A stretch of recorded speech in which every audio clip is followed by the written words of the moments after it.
I know that deep down you feel like your life lacks meaning. The daily grind wears you down, leaving you feeling broken and lonely. You've got work stacked on top of school, compounded by chores and errands, and there's just no time for you to experience true joy in your life. You feel powerless and unable to find inner peace on your own. The pressure morphs into anxiety, and sometimes you wish you had guidance or a trusted friend to tell you what to do. Wouldn't it be nice to feel taken care of for a change, to feel emotionally nurtured alongside like-minded people? Wouldn't you love the support of a loving community that'll accept you for who you are and guide you into becoming the person you're meant to be? A place where you'd be treated like royalty, distinguished from the rest of the world. If I told you all of this is available to you right now, completely free of charge, hypothetically, would you sign up? For the more skeptical, the answer might be a hard no. Red flags are flapping in the breeze, and I'll admit, you caught me. I borrowed some rhetorical tactics cult leaders use to lure in new members. Overpromising, preying on your fears, using demeaning language to manipulate you into following me. Cult leaders like Jim Jones were masters at code switching. He could easily change his tone and pick up on local slang to appeal to various people. He used this tactic to attract young leaders in the civil rights movement, promising them a community founded on racial equality. You're more willing to trust someone who speaks like you. That's why once you're entrenched in a cult, you learn a common vocabulary that becomes second nature. Scientology has a notoriously cryptic language that only they can understand. New members devote hours to studying their textbooks and dictionaries, perfecting this language, but what exactly is so bad about cults? I mean, think about it. Cults provide people with community and spiritual meaning, pillars of a happy, fulfilled life. Throughout history, most people would turn to organized religion to find these things, but that's not the case anymore. A Pew Research study in 2019 showed that 4 out of 10 millennials don't identify with any religion. With religion cast aside, you'd think secular culture would be thriving, and from a business perspective it is. TikTok and Twitter use algorithms to curate a feed just for you, keeping you on their platforms longer.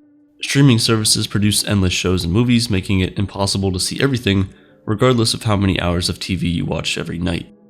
People date on their phones and run their social lives through online video games and chat rooms. You're influenced by every video you watch and every targeted ad you click. Culture is an economic driver because it's tailored to the individual on a 1-to-1 ratio of screen to face. By creating an experience that targets specific individuals, social media companies keep you online. They can sell your attention to advertisers, which in turn makes them more money. As a result, our tastes have become increasingly niche. To recognize this, all you need to do is scroll through a friend's phone for a few minutes. Their social media landscape would feel foreign to you. We each have our group chats and sketchy subreddits with weird inside jokes that are completely alien to even our closest friends. This is why it's quite difficult to find any real community online. Most spaces are made up of dedicated fans who congregate around one charismatic podcast host, band, or TV show. These groups mislead us into thinking we're genuinely loved and cared for, but are we really? Because the day you say something bad about the group topic, you're kicked out or cancelled, never to return. Doesn't this sound suspiciously cult-like? To figure that out, we need to determine what a cult is. But before we look at the history of cults, another problem with the modern internet landscape is the amount of data that is required from us to create this very niche and tailored community. On its own, it's not too bad. The problem is that companies then just sell our data to data brokers who in turn sell it to the highest bidder, or just lose that information in data breaches. According to a report from the Identity Theft Resource Center, there were 68% more breaches in 2021 than in 2020, and that number is only going up. A few months ago, my friend got an email telling him that his information was released at a data breach from a company he'd never heard of before, and right after he started getting personalized email ads from shady companies. This is how scammers are able to figure out your phone number, name, and even your address.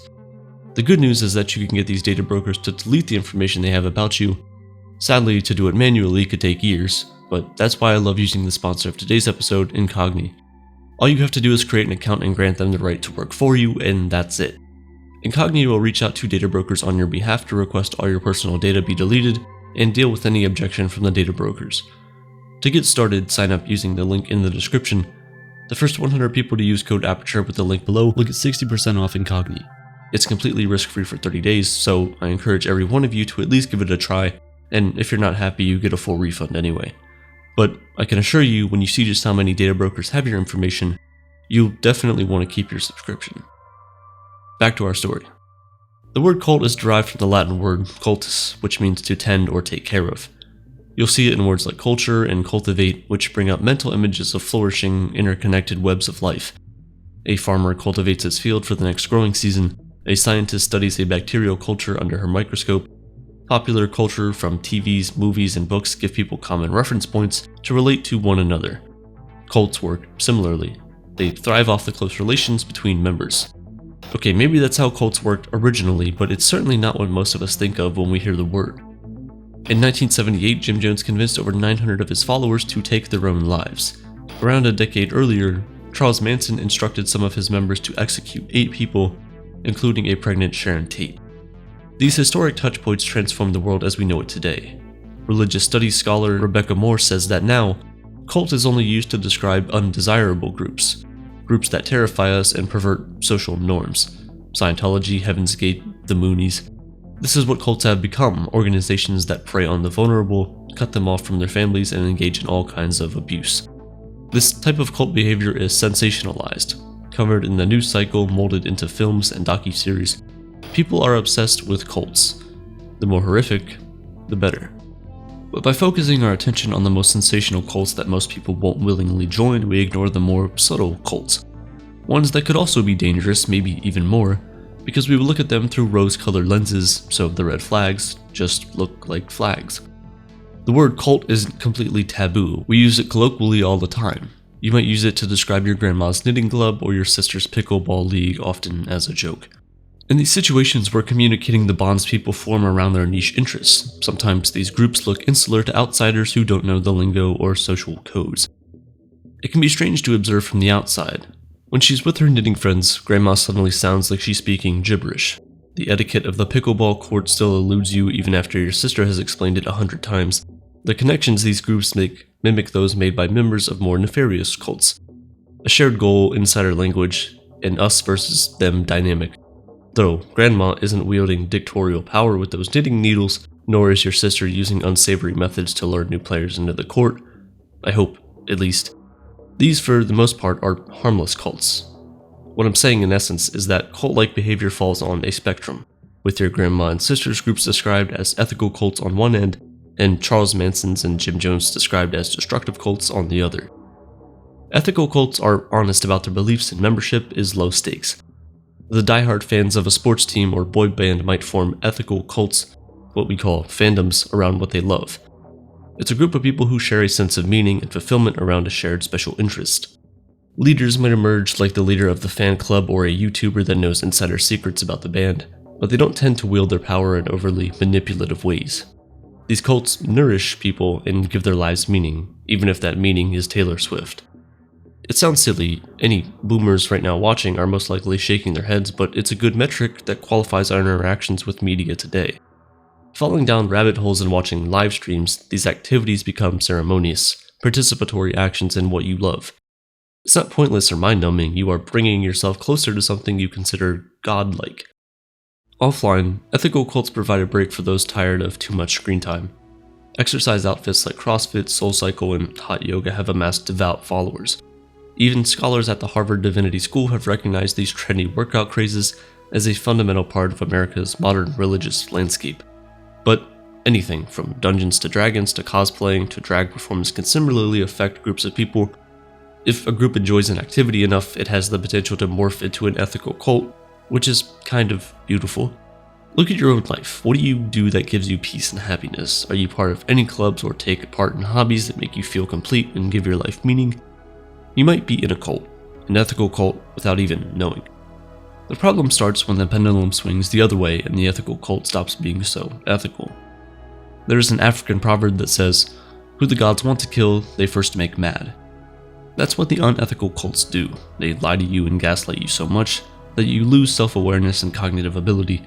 Then you're locked in with nowhere to go and can't even think your way out of the situation. That's why most people trapped in this abusive dynamic choose to stay, even though everyone on the outside can see just how dangerous it is. They can't.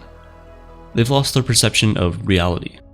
Approached on the street by a young, bubbly man with a bow tie and a clipboard promising the world, you might think you'd recognize the difference between an ethical and destructive cult, but you'd be surprised at how easy it is for the lines to get blurred. and you might be persuaded whether you think more intuitively or you take your time to reflect on things. If you think intuitively without understanding what a cult looks and acts like, you might sign up on the spot before you even know what's happening.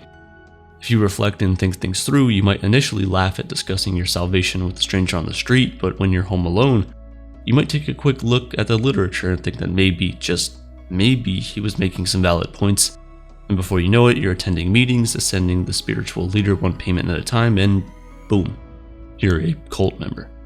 You see, one of the biggest differences between ethical and destructive cults is the observance of ritual time. Ritual time separates the sacred things we do from the mundane tasks in our everyday lives. Catholic Mass or the Jewish Sabbath are examples of traditional religions carving out a specific time for worship. To enter ritual time, you perform a symbolic action. These days, religious scholars count unrolling a yoga mat or tying up shoelaces before a run as acts that must separate the sacred from the mundane. Similarly, when the spiritual offering is complete, you must exit ritual time and return to everyday life. This might just be a simple namaste at the end of a yoga workout, but destructive cults don't allow their members to exit ritual time, which is a form of abuse. Every aspect of life is given over to serve the supposed sacred. No time off would allow you to process your spiritual life from a different perspective. That right there is the problem. Most people today would not willingly follow a cult-like leader like Charles Manson. Still, the never-ending digital culture we experience has made us more likely to engage in cult-like behavior without even realizing it. Yes, your Discord groups and TikTok For You page provide you with community, but do you observe ritual time within these spaces? You scroll during breakfast, while waiting in line or on the toilet. Social media's 24/7, fast-paced nature makes it difficult to leave this ritual time because of the fear of missing out. It blurs the boundary between the sacred and the everyday. You can spend the whole day defending Taylor Swift on Twitter or streaming the new BTS album, so you do without thinking too much about it. The sad truth is that when the sacred starts to intermingle with the mundane, and there's no distinction between what is us and what is you might be in a cult, and not an ethical one. I explain these ideas further in this video, discussing how overstimulation is ruining your life.